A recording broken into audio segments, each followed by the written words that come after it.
സ്വർഗത്തിലെ യേശുവിനെ ആദ്യം കാണുമ്പോൾ നിങ്ങൾ എന്ത് ചെയ്യും എന്നൊരു ചോദ്യം ആരെങ്കിലും ചോദിച്ചാൽ എന്തായിരിക്കും നിങ്ങളുടെ മറുപടി?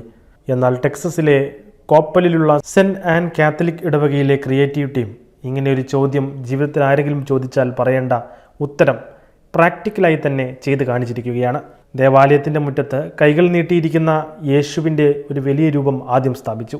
എന്നിട്ട് രൂപത്തിൻ്റെ മുന്നിൽ പോസ്റ്റ് ചെയ്തിരിക്കുന്ന ബോർഡിൽ സ്വർഗത്തിൽ പ്രവേശിക്കുമ്പോൾ നിങ്ങൾ എങ്ങനെയായിരിക്കും യേശുവിനെ അഭിവാദ്യം ചെയ്യുക എന്നെഴുതി വെച്ചു.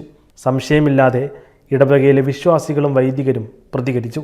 ചിലർ തുറന്ന കൈകളുമായി രൂപത്തിൻ്റെ അടുത്തേക്ക് ഓടി. മറ്റു ചിലർ കൂടുതൽ മിതത്വം പാലിച്ചുകൊണ്ട് പാദങ്ങളിൽ ചുംബിക്കുകയോ വണങ്ങുകയോ ചെയ്തു. തുടർന്ന് യേശുവിൻ്റെ രൂപത്തെ കെട്ടിപ്പിടിച്ചു.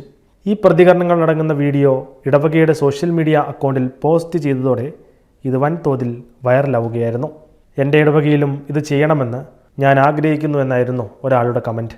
ഈ വർഷം തന്നെ വൈറലായ ഫാദേഴ്സ് ഡേ പ്രാങ്ക് സംഘടിപ്പിച്ച അതേ സമൂഹമാണ് സെൻറ്റ് ആൻ കത്തോലിക്ക ഇടവക. ഊർജ്ജസ്വലമായ ഒരു കത്തോലിക്ക സമൂഹം ടെക്സസിലെ ഡോളസ് രൂപതയിലെ ഏറ്റവും വലിയ സമൂഹങ്ങളിൽ ഒന്നാണ്.